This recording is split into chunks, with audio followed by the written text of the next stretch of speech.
안녕하세요. 공정과 편파 사이 편향 독서입니다. 윤석열 정부의 언론 장악이 도를 넘어서고 있는데요. 지난 5일 대통령실은 TV 수신료와 전기요금 분리징수를 위한 법령 개정과 후속 조치 이행 방안 마련을 권고했습니다. 공영방송은 수신료를 재원으로 삼아 공적 기능을 수행하고 있는데요. 공영방송이 공정성을 유지하기 위해서 국민으로부터 수신료를 받아 운영하는 것인데, 상업방송에서 만들 수 없는 다큐멘터리나 사회적 약자를 위한 프로그램을 만드는 등의 공익성을 지킬 수 있는 가장 확실한 방안이라 선진 민주국가 대부분이 채택하고 있습니다. 김희철 KBS 사장은 기자회견을 열고 윤 대통령을 향해 전임 정권에서 사장으로 임명된 게 문제라면 사당직을 내려놓을 테니 수신료 분리징수를 철회하라고 했는데요. 분리징수 취지는 공영방송의 근간을 훼손하는 중차대한 사안이라며 대통령과의 면담을 요청했습니다. 윤석열 정부의 언론장악 시도는 이번이 처음이 아닌데요. TBS는 지원금을 끊겠다는 협박으로 마음에 들지 않는 프로를 폐지하고 YTN은 민영화를 시도하고 있습니다. 언론을 장악해 기득권층의 이익, 친정권 관련 기사만 내보내면서 국민들의 눈과 귀를 막고 내년 총선에서 이기기 위한 꼼수를 부리고 있는데요. 오늘은 언론 자유가 오히려 시민의 권리를 공격하는 역설과 딜레마에 대항하는 책 정준희 교수님과 4명의 한국언론정보학회 교수님들이 공저한 언론 자유의 역설과 저널리즘의 딜레마를 소개해 드릴게요. 저는 이 책을 정준인 교수님 때문에 구매하게 됐는데요. 백분 토론 진행도 하셨고 TBS 해시태그도 진행하셔서 아마 이 책의 저자분들 중에 제일 대중적 인지도가 있으신 것 같아요. 정준희 교수님에 참여하신 분들 보면 이정은 교수님, 송현주 교수님, 김영욱 교수님, 최영기 교수님까지 5분이신데요. 각자 쓰신 글들이 너무 좋아서 만족도가 너무 높았던 책이에요. 이 책은 총 5장으로 구성되어 있는데요. 1장, 언론의 자유는 언론을 위한 특권인가, 모두를 위한 자유인가. 2장, 언론 자유라는 도구마와 언론의 책무를 통해 언론 자유의 기원은 무엇인지, 현재 언론 자유는 어느 수준까지 와 있는지를 파악하고, 3장, 언론 자유 개념의 사회학적 실패 또는 자기 가장.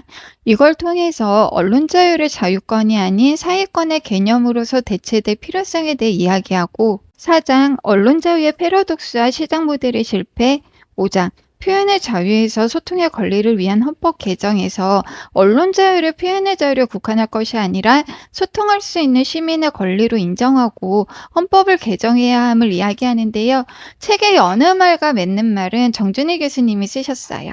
여느 말을 읽으면서 '아 진짜 내 취향에 딱 맞는 글이다.'라는 생각을 했는데요. 정준희 교수님의 글은 처음 읽어보는데 굉장히 논리적인데 다듬지 않은 듯한 거칠함이 느껴져요. 그리고 솔직하면서 힘이 있고 교수님이 언론에 대해 느끼는 문제점이나 대안 제시 등에 대한 확신이 뚜렷하게 보이는 글이었어요. 언론인이 지금 이 시대에 이런 얘기를 한다고 막 놀라면서 읽은 글들도 많고, 우리나라 언론이 문제가 있다는 건 누구나 알지만 막상 "뭐가 문젠데?"라고 물으면 논리정연하게 말하기는 또 쉽지 않은데, 이 책은 "뭐가 문젠데?"라고 물었을 때 제가 답해 주고 싶은 내용이 논리적으로 잘 나와 있어서 너무 유익하게 잘 읽은 책입니다. 언론 자유의 사상적 원천은 미국의 수정헌법 제1조로 볼 수 있는데요. 수정헌법 제1조는 1979년 12월 15일 비준된 이후 수정헌법 중에서 가장 유명하면서 가장 많은 판례가 있는 조항입니다. 수정헌법 제1조에서는 종교의 자유, 표현의 자유, 언론의 자유, 집회권과 청원권에 대해 말하고 있는데요. 표현의 자유와 언론의 자유를 따로 병기하고 있어요. 이정훈 교수님은 표현의 자유를 보호하는 것만으로 보호받지 못하는 언론의 자유가 따로 있는 것인가? 라는 질문으로 1장을 시작하는데요. 미국은 세계에서 유일하게 미리 설계되어 인공적으로 건국된 나라입니다. 미국 건국의 아버지들은 권력 분립과 권력 견제에 가장 심혈을 기울여 나라를 건설했는데요. 행정부, 입법부, 사법부로 분리를 해놓긴 했지만 그래도 불안했기 때문에 국가 권력의 바깥에 언론을 제4부로 두고 권력을 감시하고 견제하려고 했다고 합니다. 미국 수정헌법 제1조에서는 표현 조항의 보호 대상과 언론 조항의 보호 대상이 서로 다른 주체였던 건데요. 표현의 자유는 누구나 누릴 수 있는 소극적 자유인 반면 언론의 자유는 막강한 권력을 감시하는 기능을 할 경우만 보호받을 수 있는 조건적 자유, 적극적 자유로 볼 수 있습니다. 즉, 언론이 언론의 자유를 누릴 수 있는 건 언론의 역할을 제대로 해냈을 때인데요. 언론의 역할은 첫 번째, 공적 이슈에 대해 정확한 정보를 국민에게 전달할 것. 두 번째, 정부, 자본 등의 권력과 권력을 가진 사람들을 감시하고 견제하는 일입니다. 그렇다면 한국의 언론은 언론의 제 역할을 다하고 있을까요? 자본주의 사회에서의 언론의 가장 큰 문제점은 언론 대부분을 사적 소유의 영리 기업이 가지고 있다는 건데요. 우리나라 역시 일부 공영 매체를 제외하고 대부분 영리 기업들이 사적으로 소유하고 있습니다. 송현주 교수님은 언론은 사회적 제도이고 공적 기능을 수행해야 하지만 소유주가 지배하는 사유재산이기 때문에 이익도 추구해야 한다. 언론이 시민을 대리하지 않고 대형 광고주의 이익을 우선하고 그들을 대리한다는 인식이 널리 펴져 있다라고 합니다. 우리나라 사형 언론인 조중동이 가장 대표적인데요. 조중동은 실제로 시민을 대리하는 게 아니라 자기들의 이익을 위해서 언론의 자유를 특권처럼 이용하면서 여론을 기득권에게 유리하게 만들고 있어요. 정경련이 최대 주주로 있는 재벌기관지 한국경제도 마찬가지인데요. 이번 이재명 대표님이 상하이민 주한 중국 대사와 만난 이후 아모르퍼시픽 주식이 2,000가량 빠졌다는 기사를 낸 언론사이기도 하죠. 또 다른 문제는 그동안 숱한 논란이 되어 온 출입처와 기자단입니다. 출입처와 기자단은 간행 차원의 문제로 볼 수 있는데요. 5공화국 시절 오히려 언론을 통제하는 데 사용했어요. 법원이나 검찰을 출입하는 기자단의 경우 출입처에서 공개하는 일방적 정보에 의지해서 보도를 함으로써 오히려 진짜 자유가 아닌 출입처에 종속된 자유를 누릴 수밖에 없고요. 출입처 기자단끼리 일종의 카르텔을 형성해서 스스로 권력이 되려고도 해요. 노무현 전 대통령님은 이런 출입처 기자단의 문제점을 파악하고 출입처 기자단과 기자실을 폐쇄하고 개방형 브리핑 제도를 실시해 언론 권력으로부터 많은 비판을 받기도 했는데요. 지금 윤석열 정부 검찰들은 출입처 기자들을 반대로 이용해서 악의적이고 일방적인 기사들을 내보내고 있습니다. 지난해 9월 윤석열 대통령은 유엔 총회 참석차 들른 뉴욕에서 바이든 대통령과 한담 후 박진 외교부 장관과 김성한 안보실장 쪽을 바라보면서 바이든은 쪽팔려서 어떡하냐라고 말하는 장면이 카메라에 포착돼서 논란을 일으켰는데요.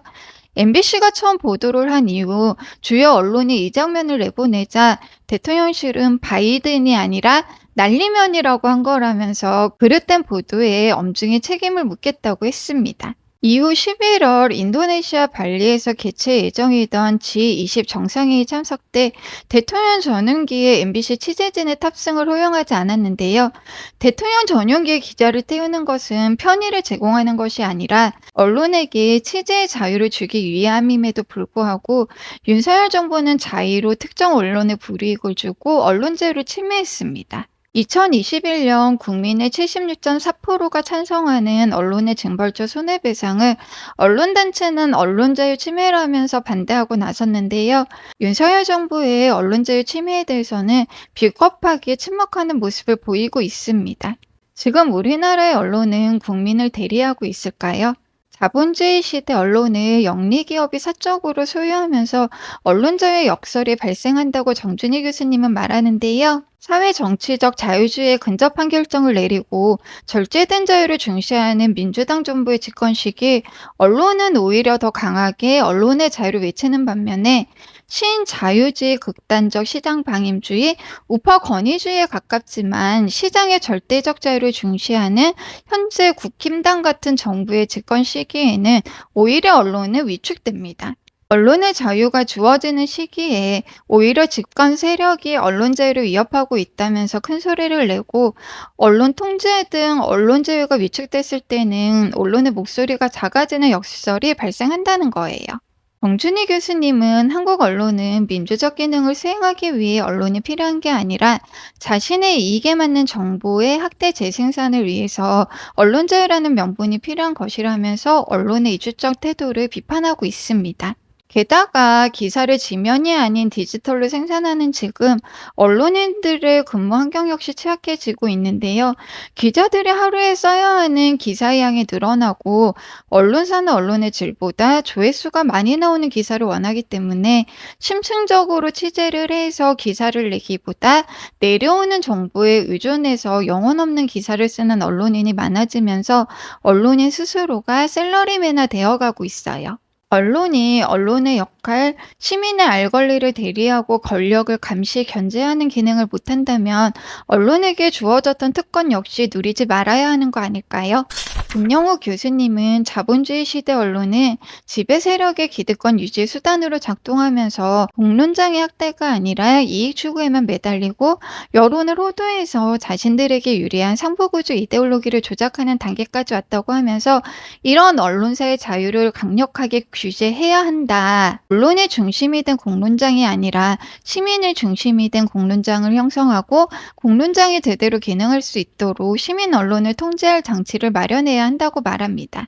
시민들 스스로가 언론에 대한 시각을 바꾸고 언론 수용자 노조를 결성해서 수용자로서의 정당한 권리를 주장하고 통제권을 가져오는 방법, 함량 미달 언론이나 선별적 언론에 대해서 언론 보지 않기 운동 등을 촉구하기도 해요.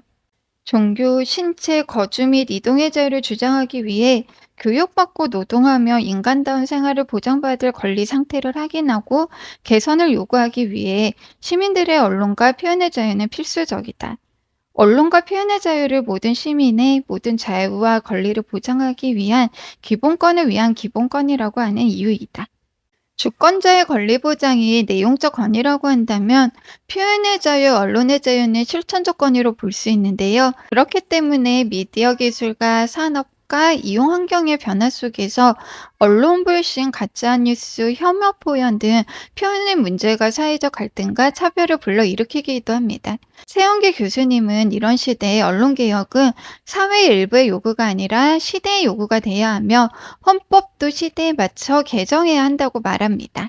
OECD 국가 중 사회 경제적 소외와 불평등이 다른 국가보다 악화되는 이유 역시 표현의 자유와 언론의 자유가 심각한 침해 상태이기 때문이라고 하는데요. 표현의 자유를 자유라는 개념으로만 축소시킬 것이 아니라 소통의 개념으로 재정립해서 개인과 개인이 소통할 자유의 공간을 만들어 단순한 의견을 주장하는 것이 아니라 그 공간에서 공통의 의제를 만들어 사회적으로 승인받을 수 있는 실질적 권리를 지켜내야 한다고 하세요.